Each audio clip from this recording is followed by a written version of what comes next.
अस्सलाम वालेकुम। मैं हूं मोहम्मद ज़ीशान अब्बासी। आज हम पढ़ेंगे जमात 11वीं की हमद जो कि नज़ीर अकबर आबादी की लिखी हुई है। नज़ीर अकबर आबादी का ज़रा सा तारुफ़ कर लेते हैं हम।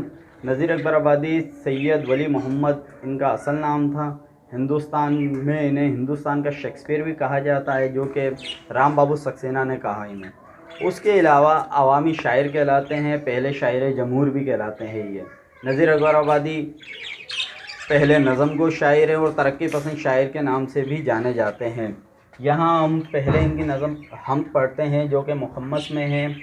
मुखम्मस कहते हैं 5 को।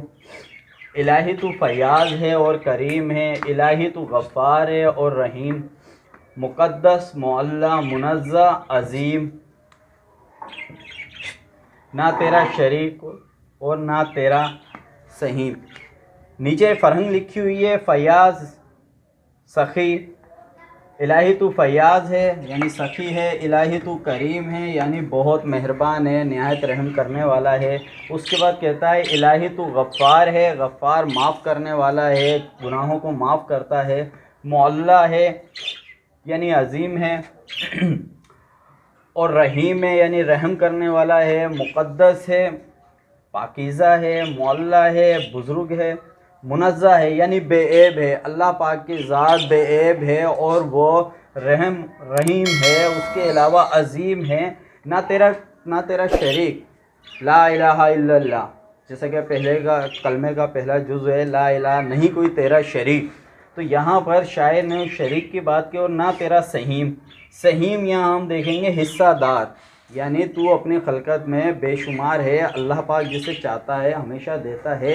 इस बंद को तेरी ज़ात वाला है यकता कदीम, यकता यानी एक, कदीम यानी हमेशा रहने वाली। शायर इस बंद में ये बात कह रहे हैं कि अल्लाह तू बड़ा सखी है, तू फ़याज़ है, तू सखावत के दरवाज़े तेरे पास हमेशा खुले रहते हैं और मेहरबान है, रहीम है, रहम करने वाला है। ए अल्लाह तेरी ज़ात बेऐब है, तू तमाम चीज़ों से पाक है। शायर इस बंद में ये बात कह रहे हैं, तेरी ज़ात वाला है यकता कदीम, और तेरी ज़ात हमेशा अकेले रहने वाली है, तेरा कोई शरीक नहीं है, वादा उला शरीक है, ज़मीन आसमान जो है वो तेरी ही खलकत है। इस बंद में शायर ये बात कह रहा है नज़ीर अकबर आबादी के हम्द के मुताल्लिक़ नबी अल्लाह पाक की तारीफ़ बयान करते हुए ये बात कह रहे हैं, तेरे हुस्न कुदरत से या करदिगार, यानी करदिगार का मतलब होता है रब्बे बारी ताला, अल्लाह पाक को कहते हैं, किए हैं जहाँ में वो नक्शो निगार के क्या मायने होते हैं, सजावट का सामान। यानी इस बात में ये बात कह रहा है, ए अल्लाह, ए मेरे मालिक, ए रब्बुर रहीम, तूने इस जहाँ के अंदर किसने हसीन नज़ारे पेश किए हैं। हुस्न कुदरत यानी कुदरत रखने वाला है, किसी कुदरत तूने रखी हुई है, किए हैं जहाँ में वो नक्शो निगार यानी सजावट का सामान। तूने इस जहान के अंदर, इस दुनिया के अंदर कैसे खूबसूरत तरीके से तूने अल्लाह पाक इस दुनिया को सजाया हुआ है। वो कैसे सजाया हुआ है, कहीं आसमान पे चाँद, कहीं तारे, कहीं बारिश हो रही है, कहीं पहाड़ है, कहीं नबातात हैं, जाने अल्लाह पाक की कितनी कुछ मखलूक़ात हैं। उसके अलावा बोलता है पहुँचती नहीं अकल इन्हें ज़रावार यानी ज़रा सी भी अकल नहीं पहुँचती कि किस तरह से बन गए हैं ये। अल्लाह पाक तूने ये इतनी सारी चीज़ें बनाई है, इतने नक्शो निगार बना, कोई नहीं बना सकता। हैरान परेशान है, मामूली सी चीज़ों को भी अगर हम देखें तो उसको सजाने के लिए कितना एहतमाम करते हैं, मगर अल्लाह पाक ने इतना बड़ा आसमान, ज़मीन, ये वो सारी चीज़ें बनाई इंसान की खूबसूरती के लिए। सब्ज़ादार तहय्युर में है देख कर बार बार, और जब इंसान इनको देखता है, तहय्युर यहाँ लिखा हुआ है हैरानी में हैं जितने जहाँ में ज़हीन व फ़हीम, और जितने भी जहाँ में अक्लमंद इंसान हैं वो सारे के सारे इस जहाँ को देखते हैं और हैरान परेशान हो जाते हैं, मुंह के अंदर उंगलियां दबा लेते हैं कि आखिर ये क्या है। दांतों में उंगलियां दबा के हैरान और परेशान हो जाता है कि ये अल्लाह की बात जो है ना, ये समझ से बाला तर है कि अल्लाह पाक ने किस तरह से जो है ना इसको किया। इनके फ़नी महासिन में हम देखेंगे तो इस नज़म में या करदिगार, नक्शो निगार, ज़र्रावार, बार बार, ये जो है इस शायर ने रदीफ़ काफ़िया इस्तेमाल किया है। उसके अलावा इसमें जब हम देखते हैं हुस्न कुदरत तरकीब में है, हुस्न कुदरत, नक्शो निगार और ज़हीन व फ़हीम।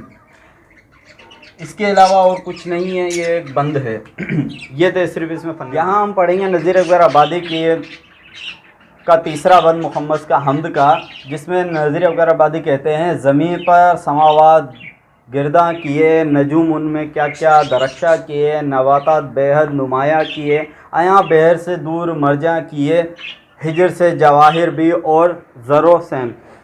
یہاں پر دیکھتے ہیں ہم سماوات یعنی سما کی جمع آسمان، گھومنے والے ستارے، نجوم کہتے ہیں ستاروں کو۔ یہاں پر شاعر یہ بات کر رہے ہیں کہ اللہ پاک نے زمین بنائی، اس کے اوپر سماوات گردہ کیے، سماوات یعنی آسمان، چلنے پھرنے والے ادھر سے ادھر چل رہے ہیں، گھوم پھر رہے ہیں، نجوم ان میں کیا کیا درخشاں کیے، نجوم یعنی نجم، نجم کہتے ہیں ستارے کو، ستارے اس میں کیا کیا درخشاں کیے یعنی درخشاں چمکنے والے۔ اللہ پاک نے زمین بنائی، زمین کے اوپر آسمان بنایا، آسمان بھی یوں کہ اس کے اندر مختلف قسم کے ستارے درخشاں کیے، چمکتے ہیں۔ پھر کیا کرا، پھر زمین بتاتے ہیں نباتات بے حد نمایاں کیے، اور زمین کے اندر اللہ پاک نے بے حد خوبصورت قسم کے پودے وغیرہ لگائے۔ یہاں ہم معنی دیکھ سکتے ہیں اس کے، نباتات مطلب درخت اور پودے۔ آیاں بحر سے در و مرجاں کیے، آیاں بحر سے یعنی سمندر سے، در موتی، مرجاں یعنی پتھر۔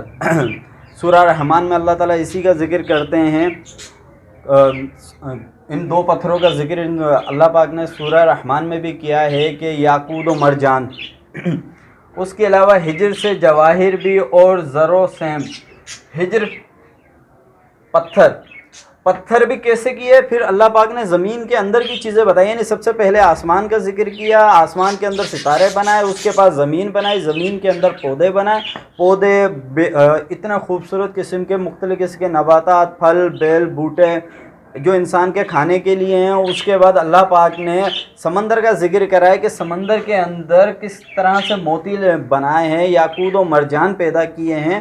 اس کے علاوہ ہجر سے جواہر بھی اور زیر و سم، ہجر سے جواہر یعنی پھر اللہ پاک نے انہی پتھروں کے اندر چاندی اور سونے کی بھی بنائے ہیں، یعنی کہ زمین کے اندر اور آسمان کے اندر مختلف قسم کے خزانے دفن ہیں۔ یہاں پر شاعر نے مختلف صنعت کا استعمال کیا ہے۔ سب سے پہلے ہم بات کرتے ہیں آسمان کی۔